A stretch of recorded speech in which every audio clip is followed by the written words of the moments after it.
muncul lagi.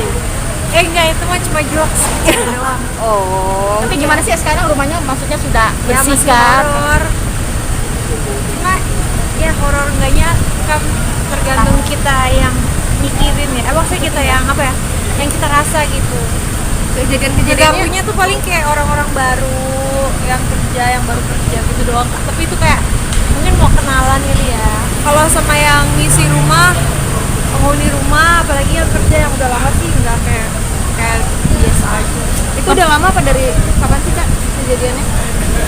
Kejadian yang Di rumah maksudnya kejadian-kejadian horor-horor kayak gitu udah sering terjadi atau baru-baru sebenarnya sih udah sering. Sebenarnya nggak cuma rumah yang ini, rumah yang dulu juga banyak juga. Rumah yang di apa tuh di Ganjur itu malah ada none-none Belanda suka cuci piring. Cuma ya orang yang bisa lihat kali yang ngerasain ya. Kalau aku mah nggak bisa lihat gitu, kayak nggak peka gitu loh. Berarti Kak Jidar sendiri nggak pernah ngalamin itu ya? Enggak, aku nggak pernah, jadi kayak aku santai aja. Yang penting aku tuh berdoa, dan aku tuh ya namanya kita pemilik rumah, jadi kita kayak ya udah ya kita paham lah dunia ini pasti beragam macam jenis dan bentuk ya, makhluk hidup, makhluk tidak hidup gitu. Jadi ya kita hidup memang berdampingan, jadi ya udah tidak saling mengganggu, itu aja. Hal-hal mistis gitu tuh seberapa sering terjadi di rumah Kak?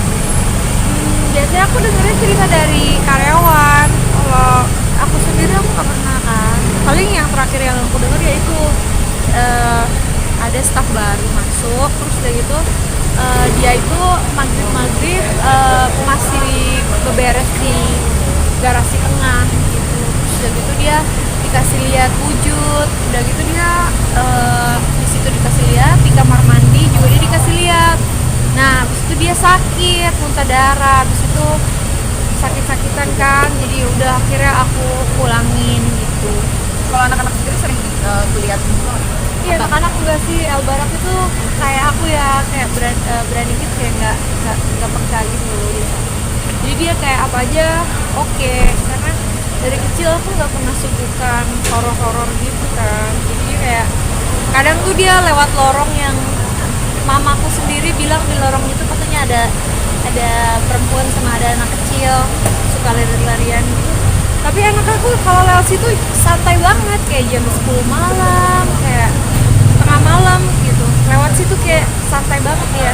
Karena itu kan bisa dibilang tuh nimpa karyawan hal-hal kayak gitu. Bikin karyawan jadi nggak betah kerja di rumah nggak sih?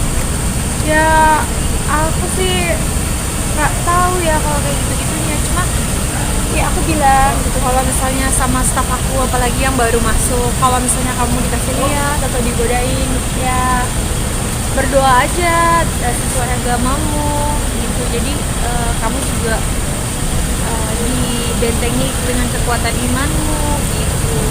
Soalnya kan ya kita nggak tahu ya niat atau apa dari makhluk-makhluk lain gitu kan kita juga nggak tahu. Tapi ya kita berdoa aja, tolong kalau kamu ada di sekeliling sini silahkan, tapi jangan ganggu gitu. Tapi ada upaya-upaya nggak sih Kak, kayak pembersihan rumah gitu?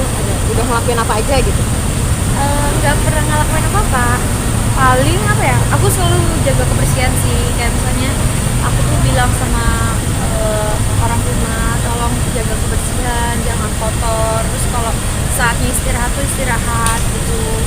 Terus itu aja sih, paling jaga kebersihan paling penting menurut aku ya. Sama nyalain lampu kalau malam. Nggak ada rencana buat pindah Kak? Maksudnya kan banyak yang diganggu gitu. Meskipun sih, kakak nggak enak. aku mah nggak ada rencana pindah karena aku sendiri ngerasa nyaman di rumah itu. Terus karena mungkin aku juga ya nggak peka dan nggak mau ganggu dan nggak keganggu juga gitu, jadi ya aman-aman aja. Suami sendiri pernah ngalamin hal-hal gaib juga nggak? Kalau suami aku enggak sih, cuma dia waktu dia lagi bener-bener sendirian di rumah, jadi dia ya kan ceritanya tuh rumah itu kan udah kayak kosong lama banget kan. Yang kemarin pas aku tinggal di Bali itu kan 3 tahun rumah itu kosong. Nah pernah dia sekali di Jakarta, dia nginep di rumah pas lagi gak ada orang gitu. Terus malam-malam dia nggak bisa tidur lah ya, namanya tidur sendiri gitu ya, tempat yang dia nggak biasa, jadi dia kayak tidurnya gelisah. Terus malam dia pengen banget ke toilet, akhirnya dia bangun. Nah pas dia lewat ada wardrobe aku ya, di situ dia digini nih, digituin gitu. Terus dia langsung ngibrit, langsung nggak jadi ke toilet, dia langsung di tempat tidur, dia langsung tidur pakai selimut gitu. Kak, kan sekarang kan lagi rame juga nih banyaknya para selebriti atau dari kalangan-kalangan yang itu yang percaya dengan adanya makhluk-makhluk kiriman kayak gitu. Kak Jedar sendiri tuh percaya juga nggak sih mungkin? Nah itu aku percaya nggak percaya ya, maksudnya ya kita orang Indonesia kayak gitu tuh, kayak aku tuh kayak udah sering denger lah dari aku kecil gitu. Sampai aku mengalami sendiri itu adalah ketika waktu itu asisten aku itu kerja sama aku tuh udah kayak 7-8 tahun gitu. Nah dia suatu hari dia sakit, padahal dia tuh orangnya kayak yang fit banget, dia orangnya yang kayak oke banget gitu loh, yang ikut aku syuting dari pagi ketemu pagi, dia oke banget. Sampai suatu ketika dia sakit demam. Nah sakit demam itu dia ke puskesmas. Di puskesmas dibilang katanya ini cuma demam biasa. Terus tapi sakit demamnya tuh sampai 2 minggu demam terus. Nah demam terus itu tiba-tiba di akhir-akhirnya tuh dia nggak bisa jalan. Habis itu kata puskesmas mungkin kena cikungunya.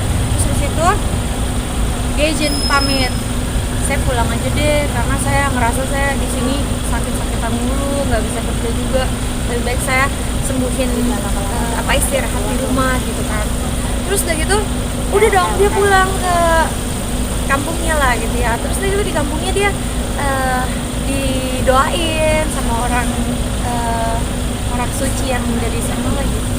Terus dari situ dia didoain beberapa hari, tiba-tiba ritual yang keberapa tuh ada bayangan hitam keluar gede banget dari badan dia. Ini menurut cerita dia dan menurut video yang direkam ya. Terus kata orang pintarnya tuh kayak ada yang ngirim, cuma keterimanya ke asisten aku gitu, karena mungkin aku sama asisten aku tuh udah terlalu deket gitu. Itu doang sih. Tapi apa itu ditujuin aku. buat Kak Jedar?